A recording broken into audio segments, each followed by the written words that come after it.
मार्गावर भीषण असा अपघात झालेला आहे आणि त्या अपघातामध्ये 7 जण गंभीररित्या जखमी झाल्याची बातमी आता समोर येत आहे। ती म्हणजेच करंजी रोड तालुका पांढरकवडा जिल्हा यवतमाळ जिल्ह्यातील करंजी रोड येथील नागपूर पांढरकवडा महामार्गावर आज दिनांक 16 फेब्रुवारी रोजी दुपारी 1 वाजेच्या सुमारास प्रयागराजकडे जाणाऱ्या 2 कारचा अपघात होऊन यात 7 जण गंभीररित्या जखमी झाल्याची घटना घडली आहे।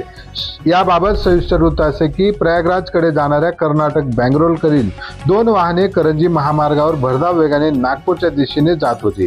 मात्र अचानक रित्या एका कारचा टायर फुटल्याने भरधाव कारचा वेग अनियंत्रित होऊन करंजी महामार्गावर उभ्या खाली पाणी टँकरवर धडक देत करंजी येथे नागपूर बसची वाट पाहणाऱ्या प्रवाशासहित 7 जण गंभीर जखमी झाल्याची घटना घडली आहे।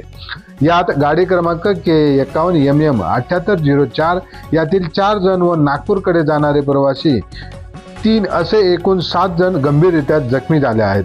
अपघात घडताच गावातील नागरिकांनी घटनास्थळी धाव घेत जखमींना तातडीनं करंजी ग्रामीण रुग्णालयात दाखल केले आहे। घटनेची माहिती मिळताच महामार्ग पोलीस मदत केंद्राचे कर्मचारी घटनास्थळी धाव घेतली। महामार्गावरील खोळंबलेली वाहतूक त्यांनी व्यवस्थित करीत वाहतूक पूर्ववत केली। अपघात एवढा भीषण होता की दोन्ही वाहने विखुरली गेली आहेत।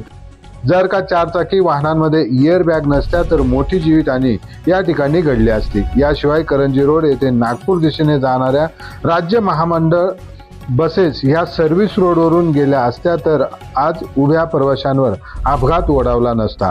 अपघाताचा अधिक तपास महामार्ग पोलीस करीत आहेत।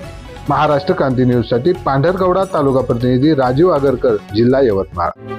अशाच नवनवीन बातम्या पाहण्यासाठी आमच्या महाराष्ट्र क्रांती न्यूज या YouTube चॅनलला लाईक करा, सबस्क्राईब करा आणि बेल आयकॉनला प्रेस करा।